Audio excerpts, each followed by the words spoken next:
Salutations, people! Welcome to Page 3 Killers, Murders That Went Unnoticed, a podcast where we dive into the murder cases that went unnoticed by our nation's newspapers. Hi, Shay. Hi, John. Hello, everyone. Hi, guys. Welcome back. And welcome to Page 3 Killers, Murders That Went Unnoticed, Season 2, Episode 9. Yes. Episode 9 today. And this week, we are talking about the Los Angeles Times bombing. So this is a really interesting case from 1911. It's going to have union ties. But, you know, back when unions did Union bombing thuggery. campaigns. Yeah. So this, and I believe it's like the Ironworkers Union was like the ones that did a lot of the They were really pretty bad notorious. stuff. Yeah. So they would like attack businesses that didn't support unionized work, and the the communist movement or the socialist movement in the United States really liked the unions, so they like sort of backed the unions. But so we're gonna be talking about the news this week is going to be from 1911, which is when the trials happened, because this case takes place in at the end of 1910 into 1911. So our news, because we did 1910 already this year, we're going to do 1911 for our news. So we're going to start off with March 25th. We have the Triangle Shirtwaist factory fire in New York City. Kills 146 people. Yes, a bunch of young ladies who were not allowed to go smoking on their smoke break.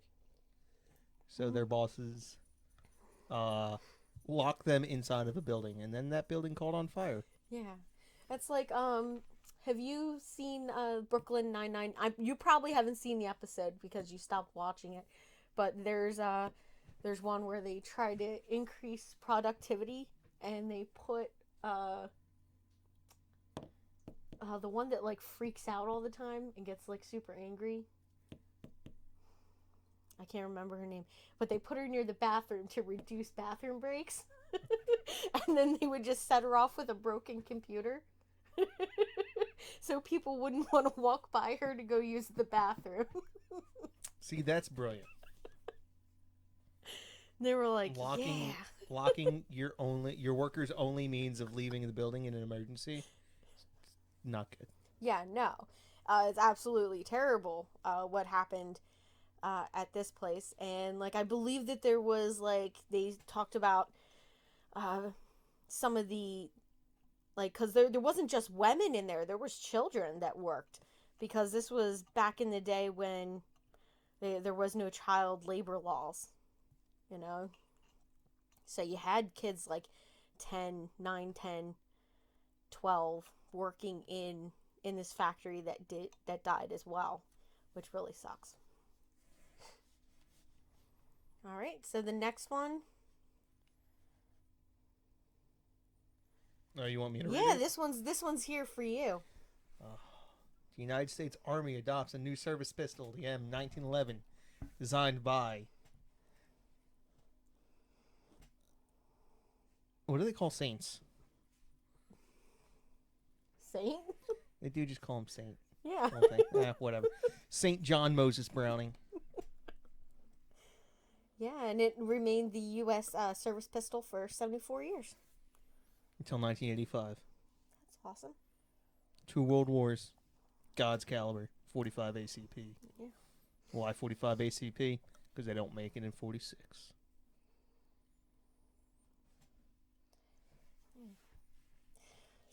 That's like all the cliches about that pistol.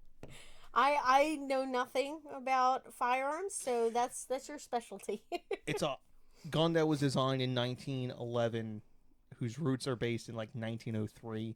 That is still a relevant design today. It was one of the most, like, John Browning was a genius. Yeah, and did this came out before? Oh my gosh, what is that? That one firearm brand, the woman that her family died and she was left with it. Winchester. The Winchester. The Winchester Repeating Arms. Were there companies operating the same time? Like, yes. Or did John Browning start first? Well, John Browning was just a single man. He would... Yeah. Colt produced in 1911. Okay. Colt used John Browning's pen.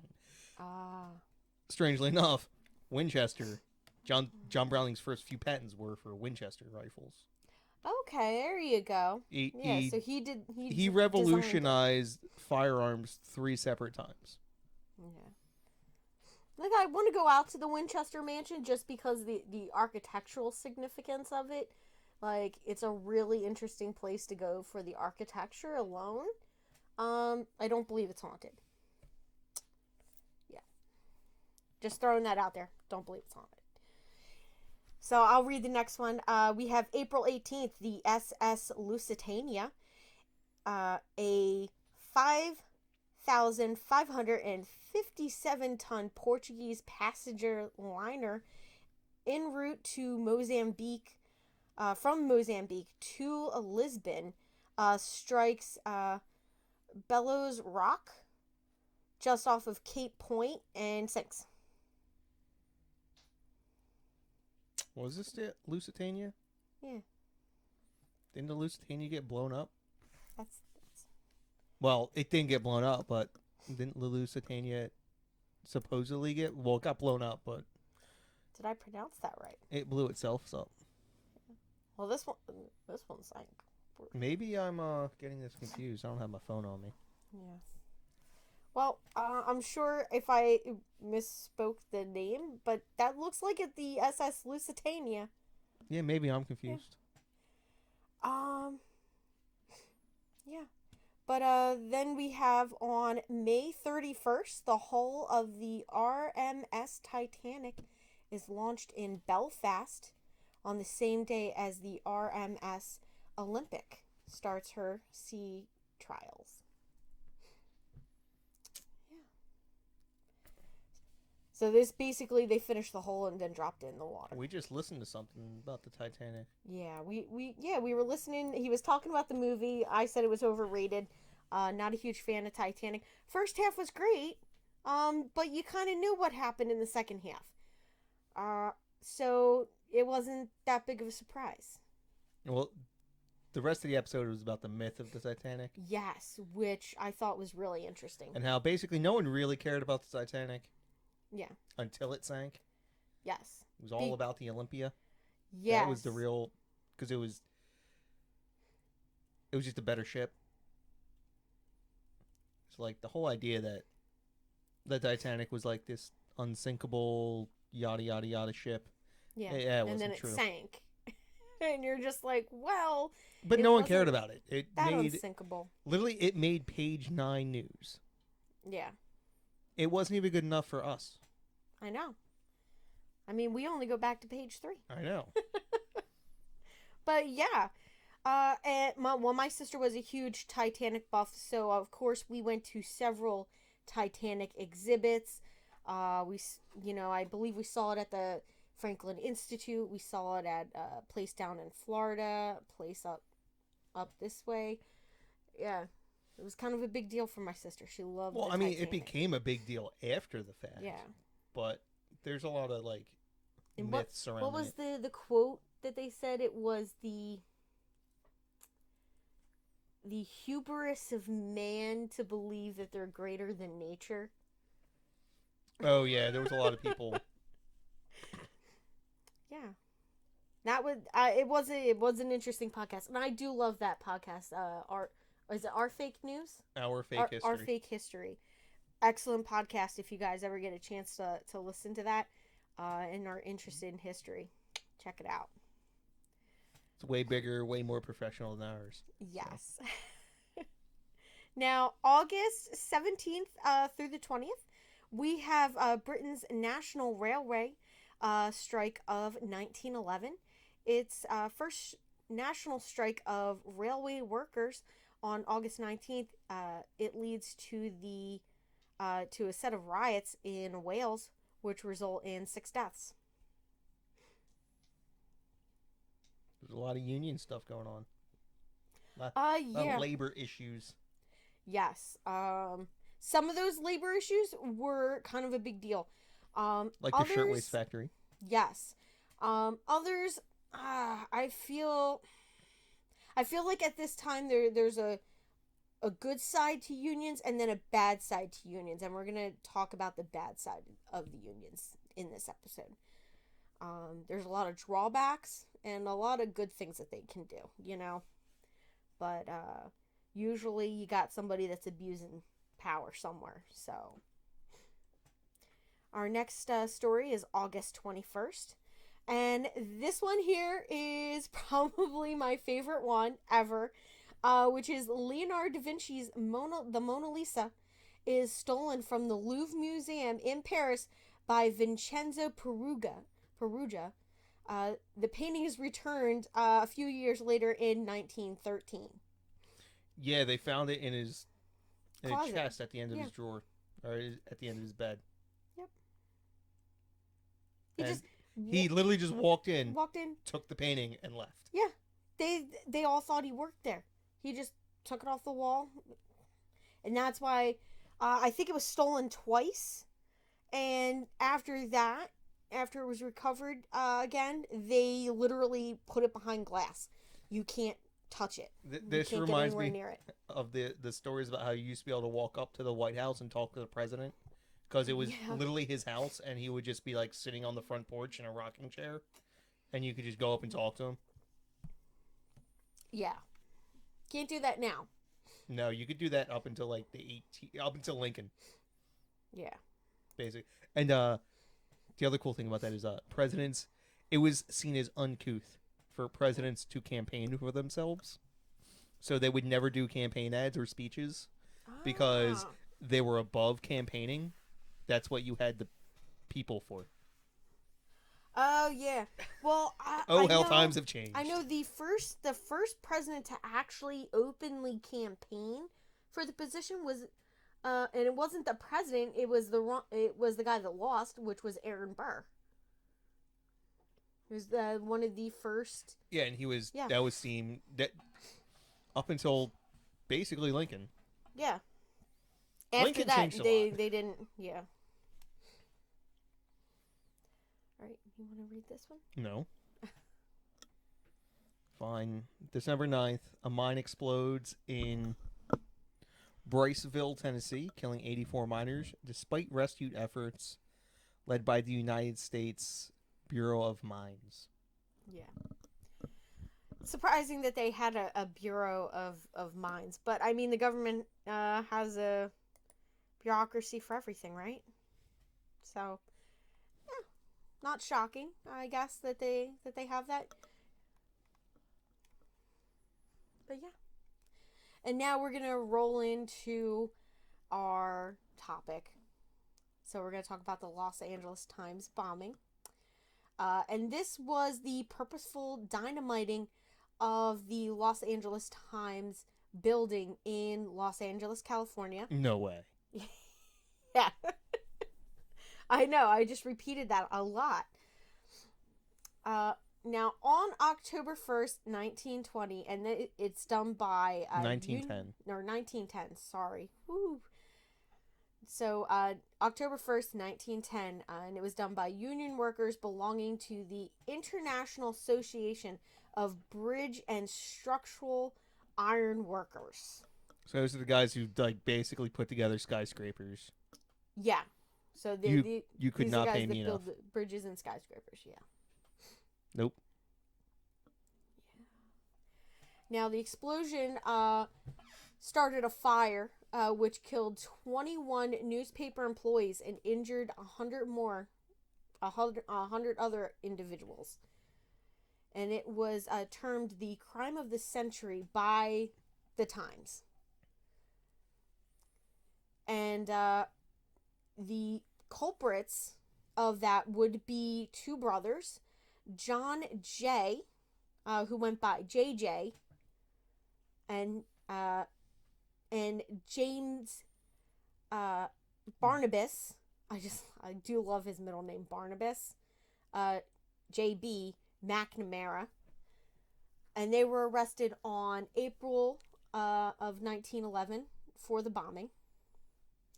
So that's why we picked 1911. Now, this bombing shocked Americans and remains both one of the deadliest criminal acts in their history and the deadliest crime to go on trial in California. Wait, what? It was in California. At the time, it was the deadliest crime? Yeah, it was the deadliest crime to go on trial in California.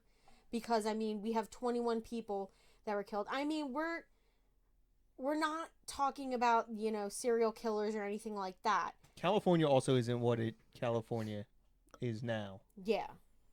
Like, Los Angeles was a large city, but it was, it wasn't Hollywood yet.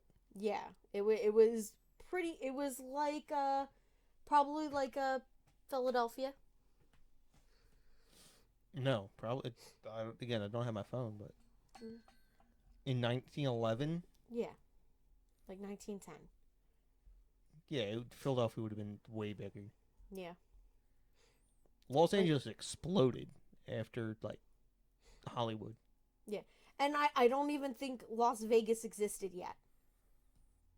No, I don't think that was like the 20s or 30s.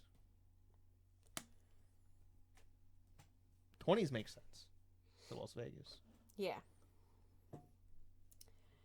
So, just a little background about the Ironworkers Union. Now, the Ironworkers Union was formed in 1896. As the workers were seasonal and most iron workers were unskilled, the union remained pretty weak in the terms of the other types of unions out there that had year-round work. And much of the industry remained unorganized until 1902. Now, that year, the union won a strike against the American Bridge Company, a subsidiary of the newly formed U.S. Steel Corporation. Now, the American Bridge was the dominant company in the iron industry, and within a year, the Ironworkers Union had not only organized almost every United States iron manufacturer, but had also signed contracts, including union shop clauses. Now, the Mcnamara Brothers were,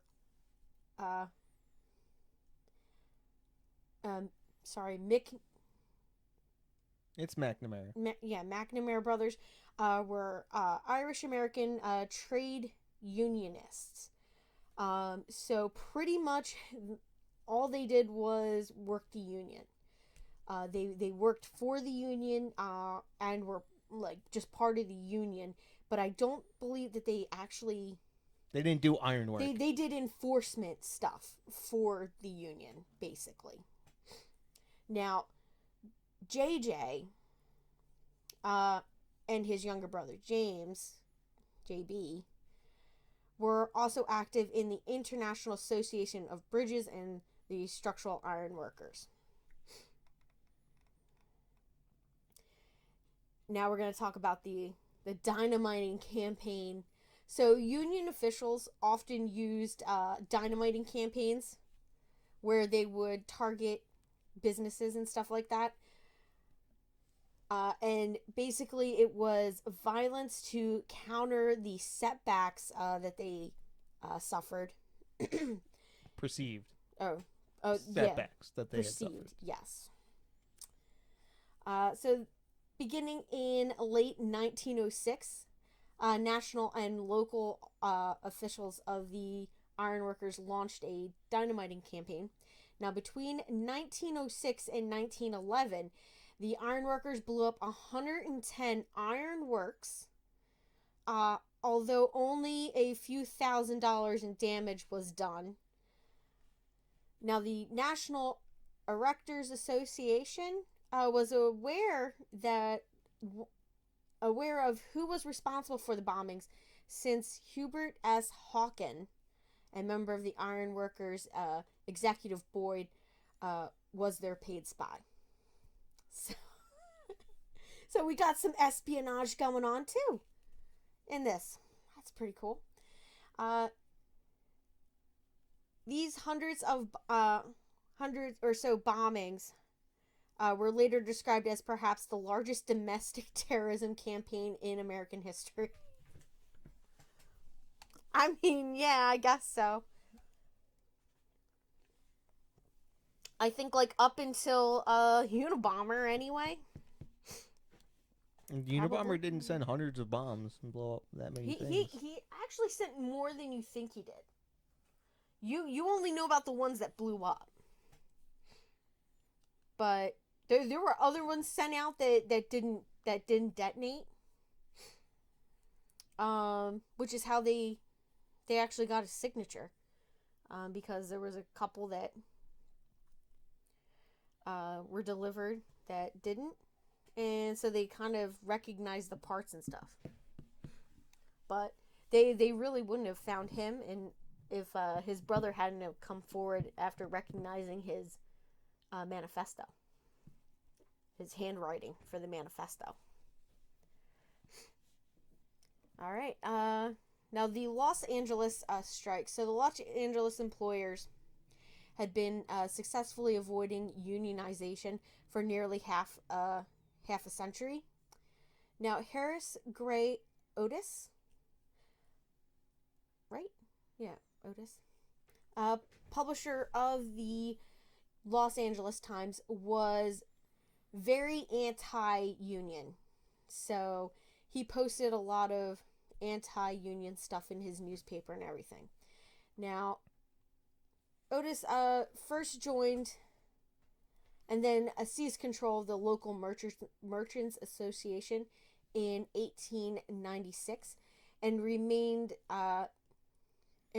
it the Merchant and Manufacturers Association, colloquially known as M&M, and used it and his newspaper's largest circulation to spearhead a 20-year campaign to end the city's few remaining unions.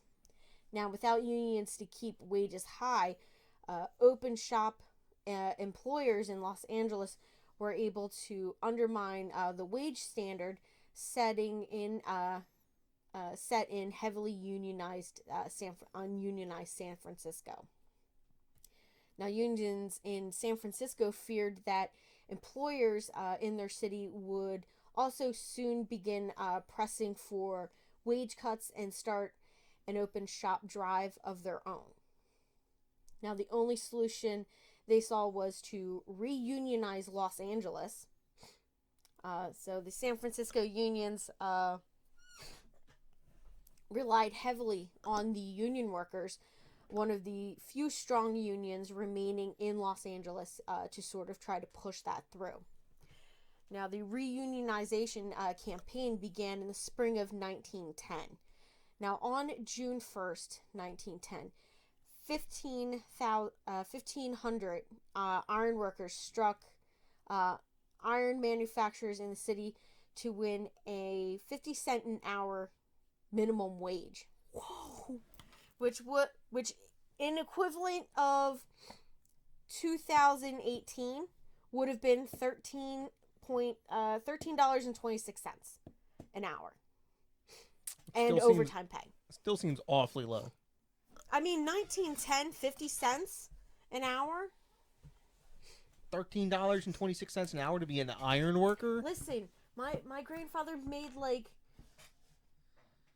in 1930. So you're telling me He made like. You're telling me McDonald's should be paying more than iron workers? Right now, McDonald's is hiring for like $15, $16 an hour. Yeah, well, that was and iron workers. Yeah, but still, 2022. If they were trying to pay iron workers $13.26 an hour right now, there would be literally no iron workers on the planet. Oh yeah. Well, in America. Oh yeah, they would go somewhere else. Iron workers make like an ungodly amount of money, and for good reason. Yeah, because they go up super high and they do stupid stuff that I would never do. Yeah. Now, the M&M raised $350,000 in 2018. That would have been worth $9.3 million to break the strike. Now, the Superior Court judge issued a series of injunctions which all but banned picketing outside of businesses and stuff like that. Which is really funny because unions are known for stupid picketing. Like they think everybody cares about them inflating a giant rat outside of outside of a business that got rid of unionization and stuff like that, or construction sites where they didn't use union, and they like put up this inflatable rat and then they just stand out there. I think it's kind of ridiculous. Now, on July 15th, the Los Angeles City Council unanimously enacted an ordinance banning picketing and also speaking in public streets in a loud or unusual tone. And that had a penalty of 50 days in jail or a $100 fine. Or if you really pressed your luck, they'd give you both. That seems really excessive. 50 days in jail for speaking picketing? Loudly. Yeah. I don't understand like how they could get away with banning picketing. I understand that. I guess you have the Supreme right Court's to free speech. Oh, the Supreme Court's understanding of free speech has changed a lot since 1911, 1910. Yeah, that's true. Now I get the speaking in public streets in a loud or unusual tone. Sure, whatever. Yeah. But picketing by its very nature is not. If you're only picketing, which by the way, at this time, and I believe around this time, the Supreme Court ended up ruling that you are allowed to kill anyone who is trying to cross your picket line to go to work. I believe that's not the law of the land anymore, but at one point it was. If somebody was trying to cross your picket line to go into a job, you were allowed to kill them. Wow. That's crazy. Yeah, because of the animalistic instincts of individuals trying to fight for their jobs. They could not help themselves. Oh. That's stretching it pretty far. And so if there was an act of violence that resulted in the death of an individual who was attempting to I forget what do they call it? Like line busting or whatever. Yeah. Yeah, they could not be held responsible. Now, most union members refused to obey the injunctions or the ordinance, and 472 strikers were arrested. Now, the strike, however, proved effective. By September 13th, new unions had formed, increasing union membership in the city by almost 60%. See, this is the Streisand effect. If they just let them people picket, then nothing happens. Yeah. But they had to go and make them victims. When in doubt, don't make your opponents a victim. Yeah. Now, on June 3rd of 1910, 2 days after the start of the strike, Eugene Clancy, the top Ironworkers Union official of the West Coast, wrote to J.J. Mcnamara, and this is what he wrote. He wrote, "Now, Joe, what I want here is Hawken." Now, referring to Herbert Hawken. Now, Herbert Hawken, as I said before, is the union official in charge of the Dynamite bombings. Okay, so he was taking care of like funding and stuff like that, pretty much. Now, however, Hawken had been caught taking money earmarked for bombing jobs, and J.J. Mcnamara no longer trusted him. So Mcnamara asked another dynamiter, Jack Barry of St. Louis, to go to California. But Barry turned down the job when he learned what they were targeting. He said he didn't want to get him in that mess. I want to be a professional dynamiter. Much like this gentleman. Yeah. So JJ Mcnamara finally sent his younger brother, JB Mcnamara, to California on that bombing mission. Now, the Los Angeles Times building,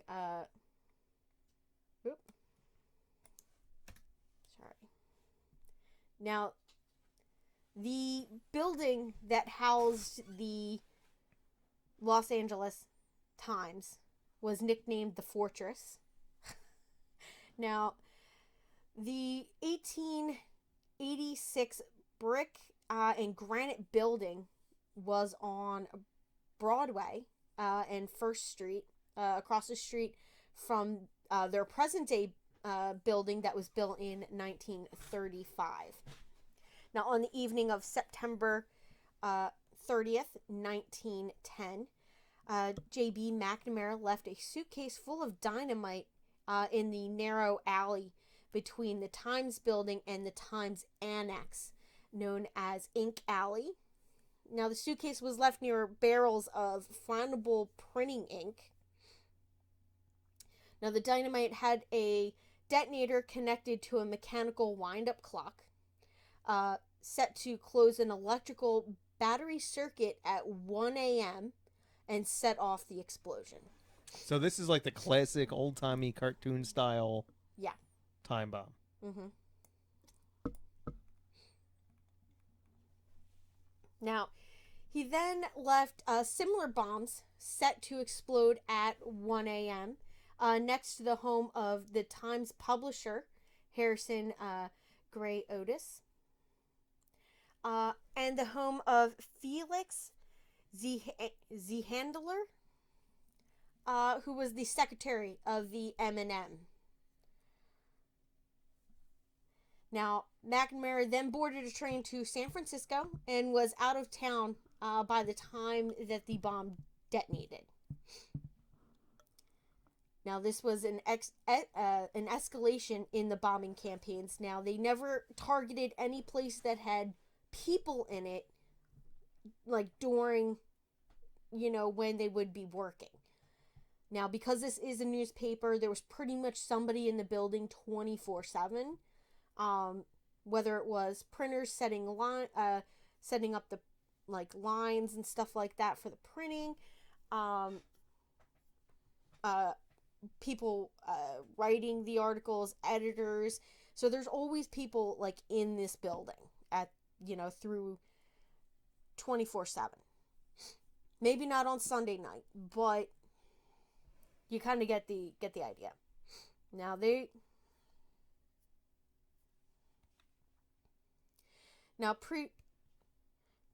previously only non-union workplaces had been targeted. Now, the Ironworkers Union was expanding the targets to the homes of anti-union leaders and a newspaper noted for its anti-union editorial policy. Now, at 1:07 a.m. on October 1st, the bomb went off in the alley outside of the 3-story Los Angeles Times building. And the bomb consisted of 16 sticks of dynamite in a suitcase, which truly would not have been enough to destroy the whole building, but because the bomb ignited not only the printing ink, it also ignited the natural gas pipeline that went into the building because of where they put the bomb. Now, the Times was a morning paper, so they had employees working during the late night, early morning hours. The bombers said that they were unaware of the number of Times employees that would be working the overnight shift to produce the extra edition the next afternoon, which would carry the results of the Vanderbilt Cup auto race. So I don't know if you know anything about that. No, that sounds exciting because The- cars basically really sucked back in 1910. Yeah. Like, they were death traps, and trying to go as fast as you can in them was terrifying. That's like They had like bicycle tires on them. That's like out near us we have an auto dealership that sits on a property where they used to wear rum runners, like booze runners, bootleggers. They would race their vehicles. Yeah. And the track that's there that you test your vehicle on. Yeah. That's where it was. No, I thought it was right on the over other there. side of the. Yeah, it's like that whole area over there. Yeah. Like that little section there, and then it's like on the other side. I didn't think it went down that far. Yeah. I guess I was wrong. Now, Not that I was alive while it existed. Yeah, so no. I wouldn't really know. Now the bomb collapsed the side of the building, and the ensuing fire destroyed the Times building and a second structure next door that housed the paper's printing press. Now, of the 115 people still in the building, 21 perished. And most of them died from the fire. Now, the Times called the bombing the crime of the century. Of course they did, because it was against them. Yeah. They denounced the unions as anarchic scum, cowardly murderers, leeches upon honest labor, and midnight assassins. Yeah. Now, the exact number of deaths is uncertain. The remains of 20 were identified, and parts of another person or 2 additional bodies were pulled from the rubble. So it could be from 20 to 22 people. Now, an unresolved contradiction was J.B. Mcnamara's knowledge of the gas pipes in the Times building. Now, after he confessed to the bombing, he insisted that he had not known about the gas pipes. However, Ordie McGonigal or McMangle testified that before their arrest, McNamara had told him that he had gone into the Times building. He was challenged twice, but each time passed by saying he was on his way to the composing room, went into the basement and wrenched off a gas valve to maximize the destruction.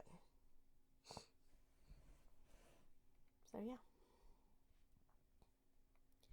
Now, on the morning of October 1st, a maid for Z handlers found a package behind a bush underneath a bedroom window of his home. Now, police were called and were able to open and disarm the bomb. The spring of the mechanical clock had apparently been wound too tight, slowing the clock and preventing it from turning, which prevented the bomb from exploding on time. Now, the unexploded bomb contained valuable clues as to the bomber's methods. Now, in addition, the investigators were able to trace the dynamite back to its source. Well, I mean, it's supposed to explode, so you're not really supposed to have evidence. That's true. So, fair enough. You'd actually be surprised how much evidence is left after a bomb goes off. Like, because you would think that it would just all incinerate, but usually it's all metal components, so they just break apart. Well, this is and then dynamite. you can glue them all back together. Yeah, so. But you would still have like pieces of the clock and stuff like that.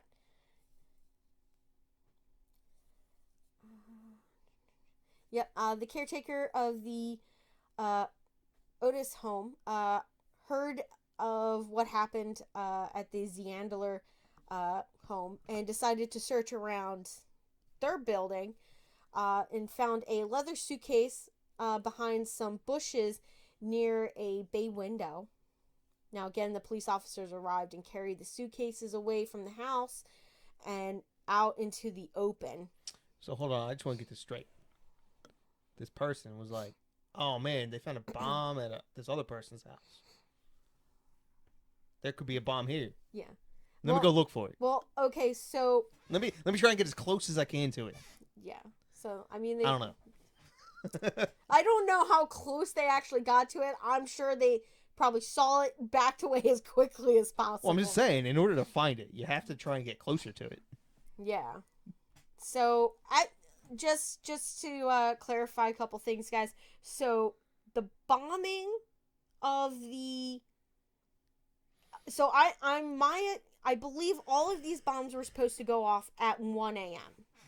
So unfortunately, the two bombs at their homes, well, fortunately, I should say, the bombs that were placed at the homes of Ziandler and Otis, the springs were too tight, so they did not detonate on time. So they were running. The clock was basically running late, late. And it hadn't hit 1 a.m. yet on those clocks. So that is after. So these are found after the bomb at the Los Angeles Times newspaper building has already gone off. So just in case you guys were questioning what we're talking about.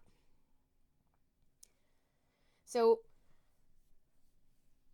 they get to this second bomb.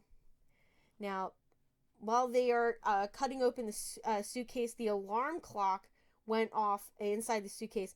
The police immediately ran for cover and survived.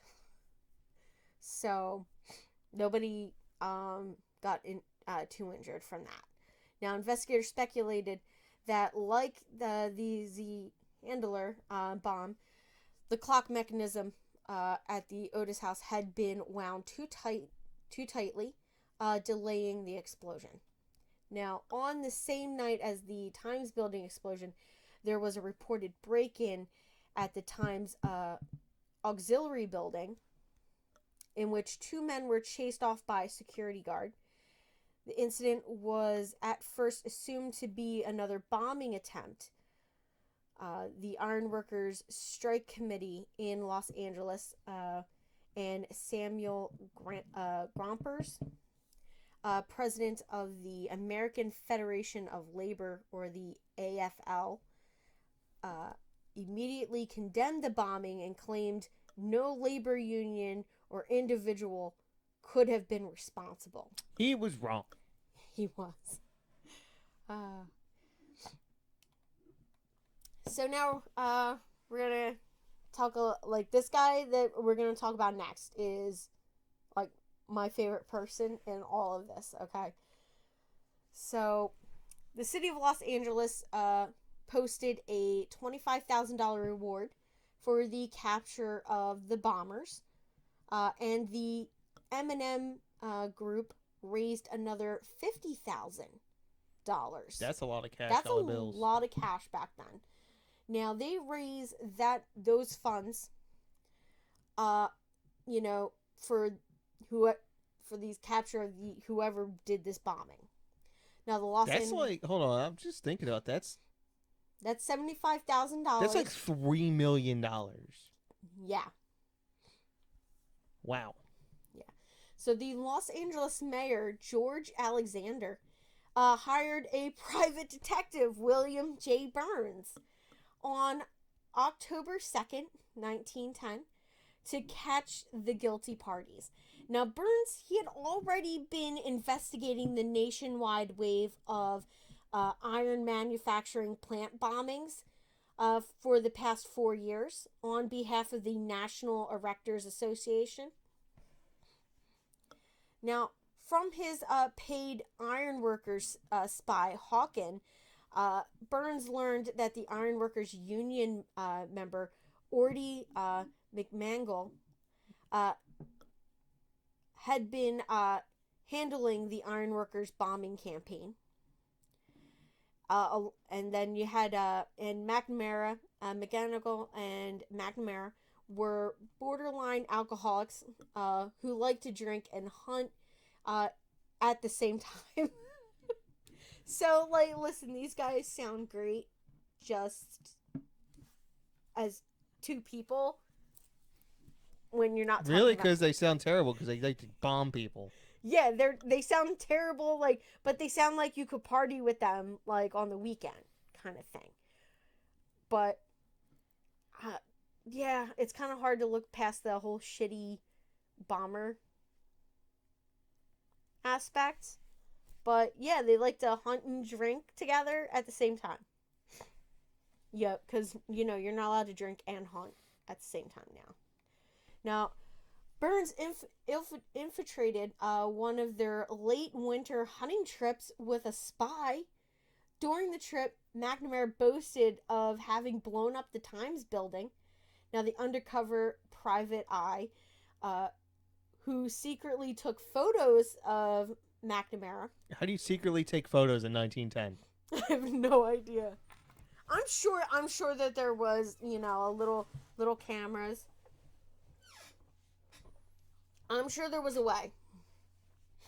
Now, Burns showed the photos to the hotel clerk in Los Angeles, who recognized McNamara as a Mr. J.B. Bryce, who had checked in the day before the bombings and hurriedly checked out the following morning.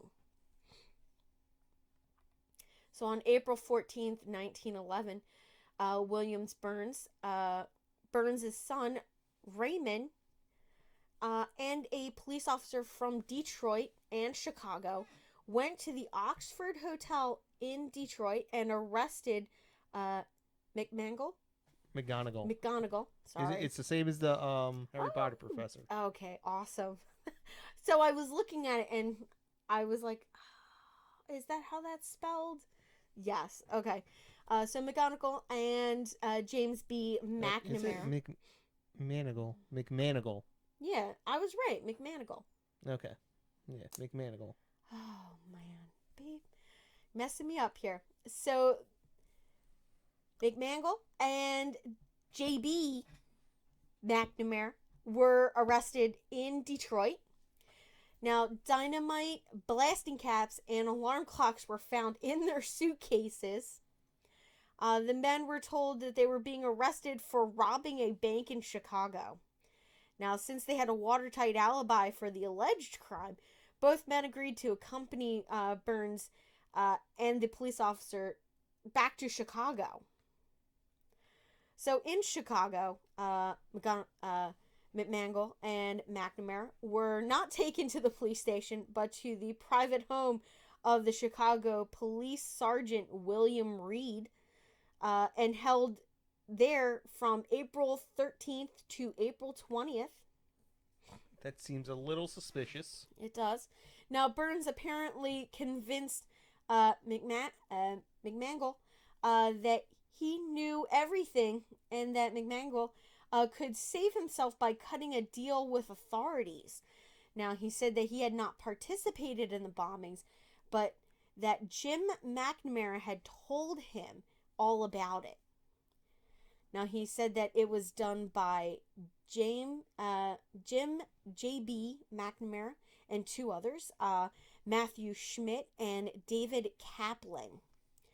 Now, McManigal also said that others were involved, including Union President Ryan President Ryan and J.J. McNamara, Hawken, and other ironworkers leaders all knew about it. Now, Burns wired California officials and secured extradition papers for McManigal and J.B. McNamara and J.J. McNamara.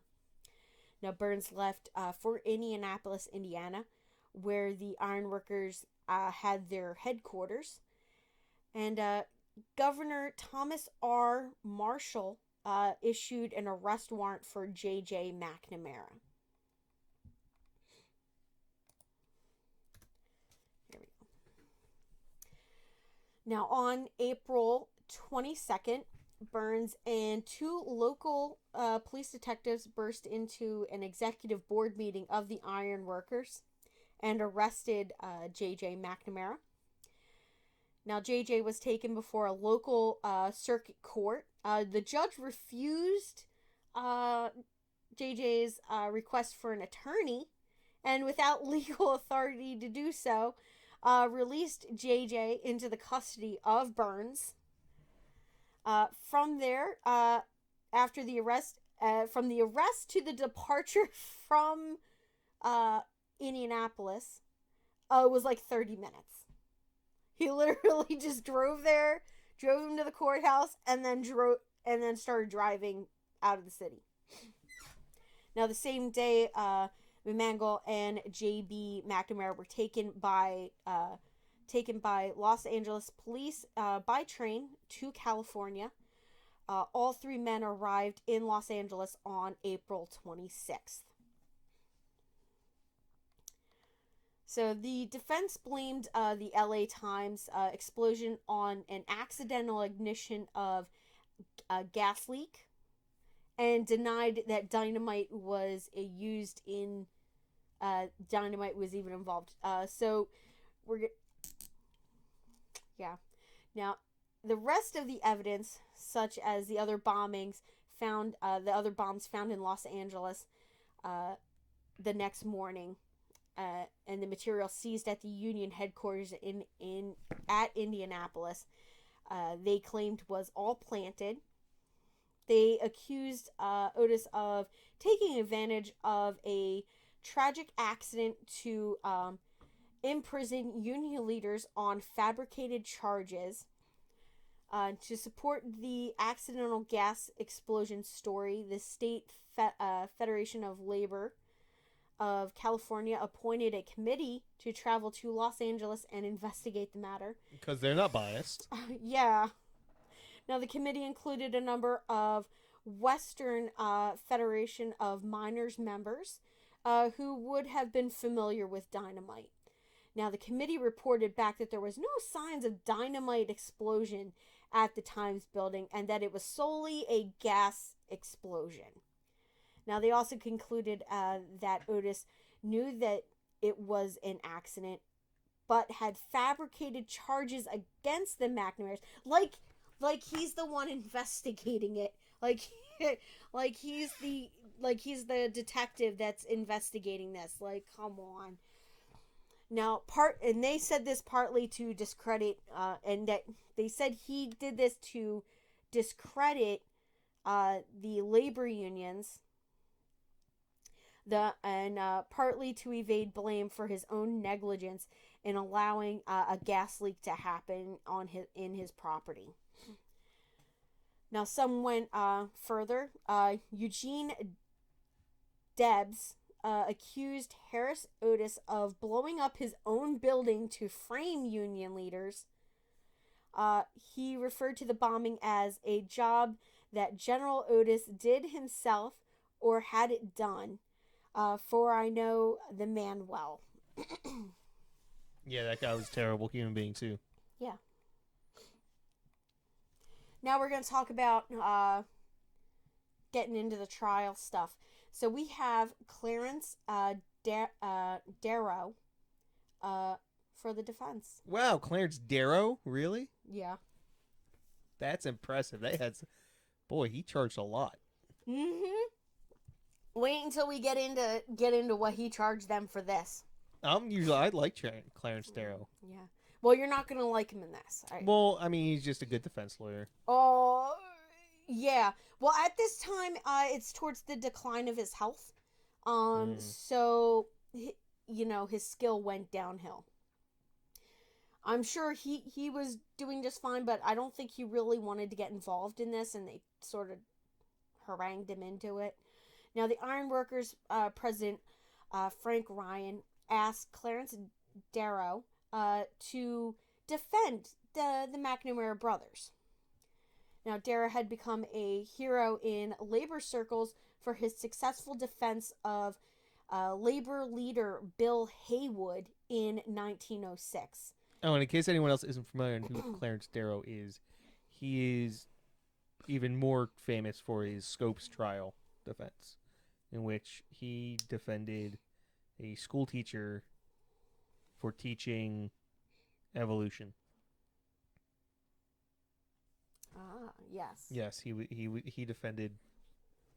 He was the defense lawyer in that particular case. Which, by the way, I believe he lost. Really? Yeah, but then the judge was like, "Yeah, time served. Go home. Yeah. Stop it." Now, just so you guys know, he was successful in his defense of Bill Haywood. The guy ended up getting off. Was found not guilty of pretty similar circumstances. So that's why they wanted him to defend the Mcnamara Brothers.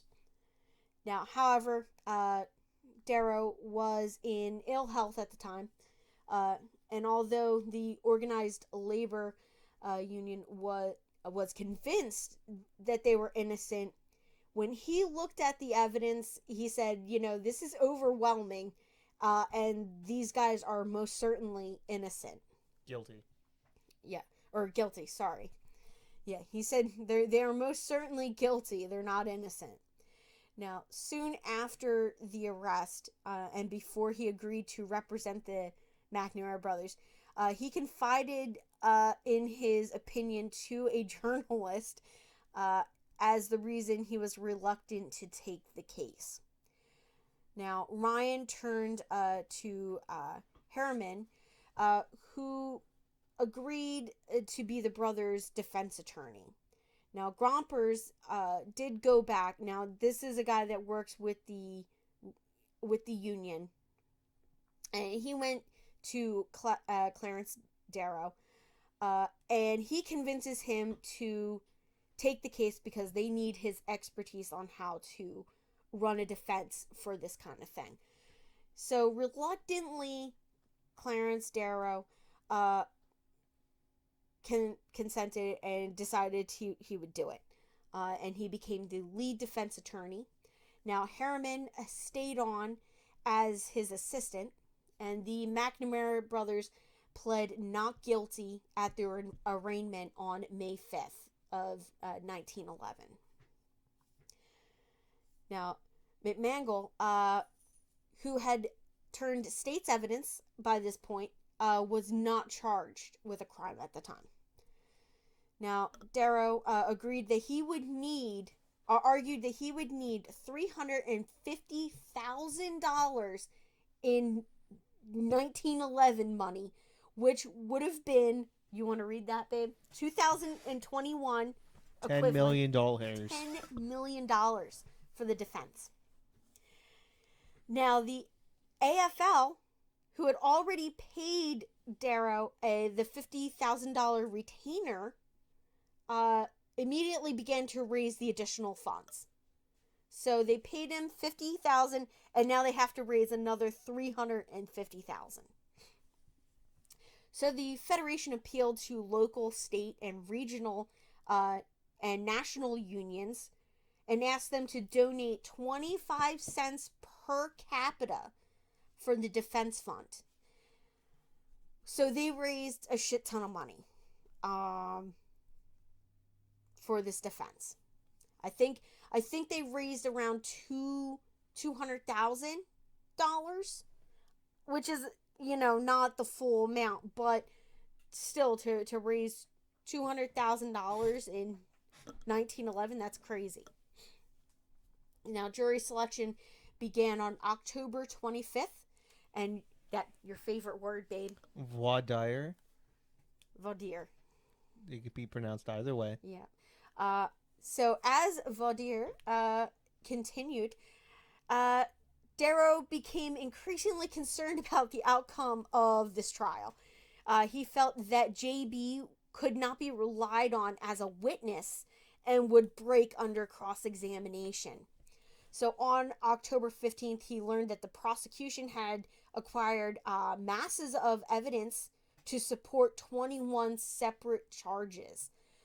So he did not like that.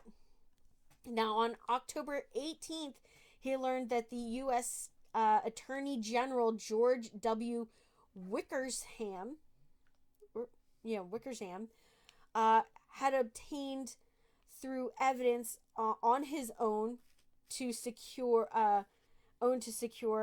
with President William Howard Taft's approval, a federal subpoena against the Mcnamara Brothers. Now, the first panel of jurors was exhausted on October 25th, forcing the court to pull in an additional panel of jurors to appear. Now, the jury was finally selected and seated on November 7th.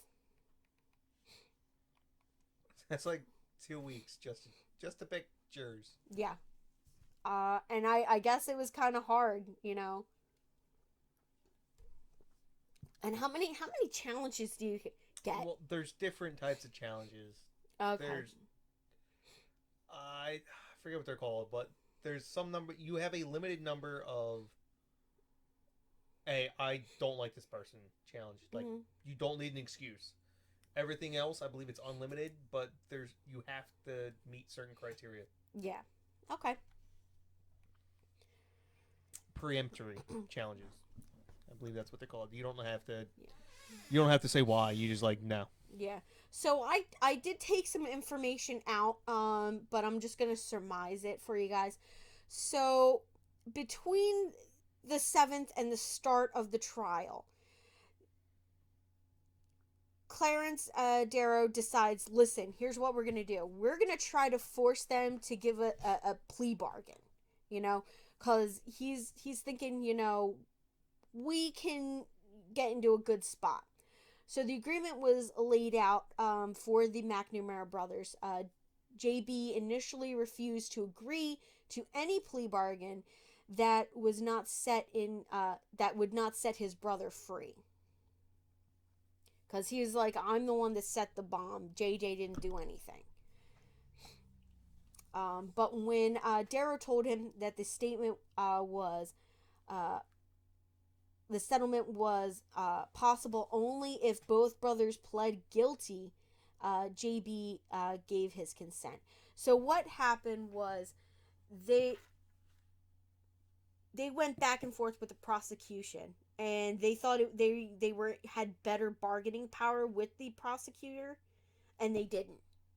And the prosecutor's like, no, we want full pleas. You have to say exactly what you did.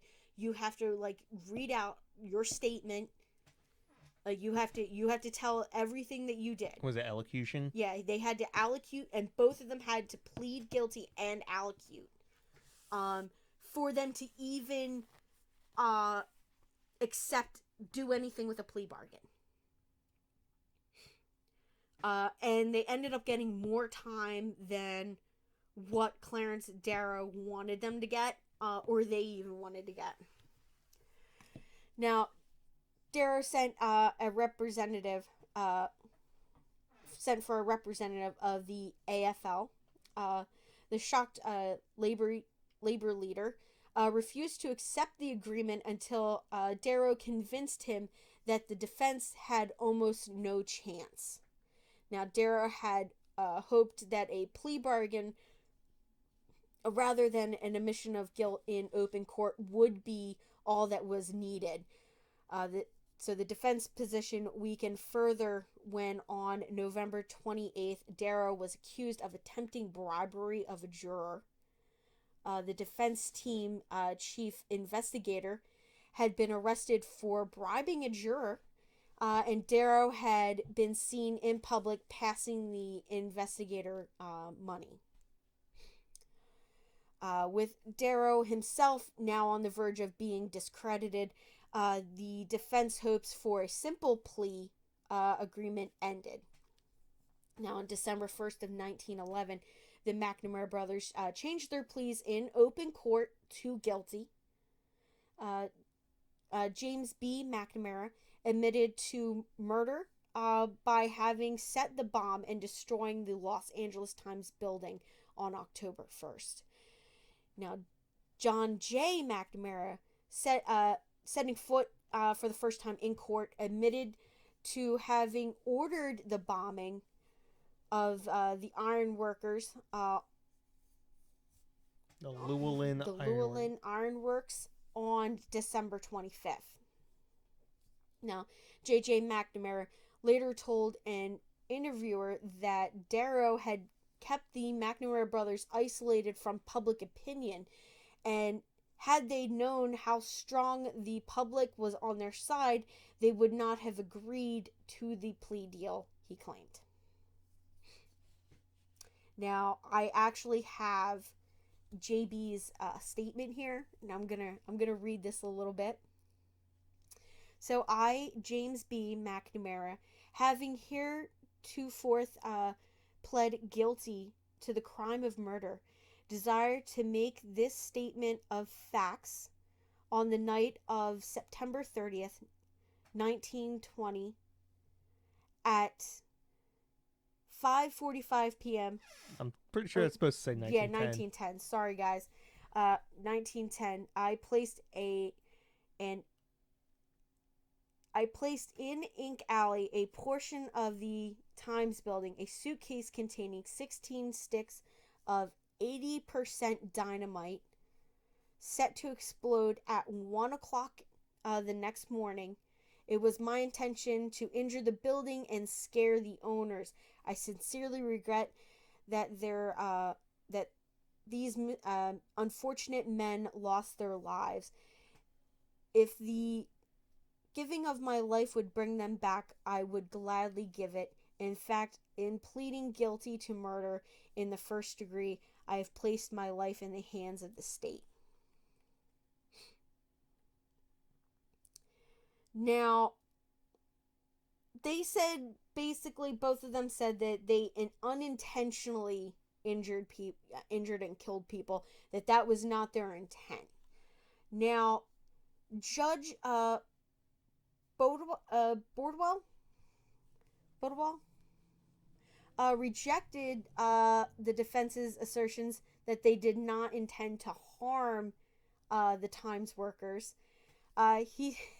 He said in a statement, a man who would put 16 sticks of 18% dynamite in a building, expletive, which they took out. Wow, expletives in court in 1910. This guy was pissed off. In which you, as a printer, knew gas was burning in many places, and in which you knew there were scores of human beings toiling, must have no regard whatever for the lives of his fellow beings. He must have been a murderer at heart. Yeah. So the two brothers were sentenced, and they entered San Quentin State Prison on December 9th.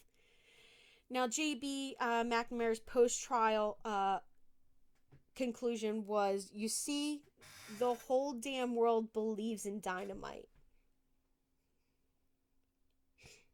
Yeah.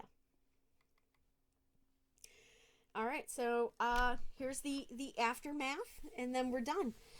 So Darrow was indicted on 2 charges of jury tampering. His chief investigator turned state's evidence and even implicated Samuel Grompers in the bribery attempts. Darrow was acquitted at his first trial. When the charges were brought in the second bribery case, the trial ended in a hung jury. So Ordie McMangle served 2.5 years in prison before being released on parole. Now, J.B. McNamara became a hero to radicals who believed in violence, violent action in response to government and stuff like that. So despite repeated appeals by left-wing labor leaders and certain politicians to win his release, he refused to file any parole requests. Now, J.B. Mcnamara died of cancer in San Quentin on March 9th, 1941. Now, J.J. Mcnamara left prison after 9 years and returned to work at the Ironworkers Union. And they welcomed him back as an organizer. Now, he was convicted of threatening the destruction of a building again, unless the contractor hired union members, and he was sent back to prison for a small stint. He came back to the union, and then he was caught embezzling around $200, so they fired him. Kill 21 people. We don't care. Come right on back, comrade. Steal $200 from us. Oh, hell no. Yeah. These people might be the biggest hypocrites ever. So listen, I feel like this sentence is so fitting for JJ. Now, JJ spent the rest of his life drifting from job to job and died in Butte, Montana. That'd be Butte, Montana. Butte, Montana. All of our listeners in Butte, Montana, we apologize. I'm sorry. Yeah, Butte, Montana on May 8th, 1941. So 2 months after his brother. Yep. I feel like that might have been a little suspicious. He might not even have known his brother died. Yeah. No, well, 1941? They got phones. In the middle of Butte, Montana? Yeah, I don't know if you've ever been to Butte. I've been to Butte. I'm pretty sure half the houses in Butte, Montana right now don't have phones. Yeah. Again, Butte, Montana listeners, all 0 of you. I'm sorry. Yeah. They do have a Subway there, right? I ate at the Subway. Oh, you use the Subway? No. Oh, you went a to Subway a sandwich Subway shop. sandwich.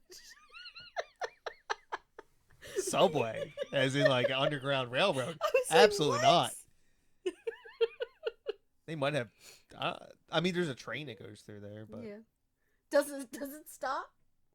yeah, it stops. There's like 2 colleges there or something. Butte, Montana is like Butte's, I think, the first or second largest city in Montana. Yeah.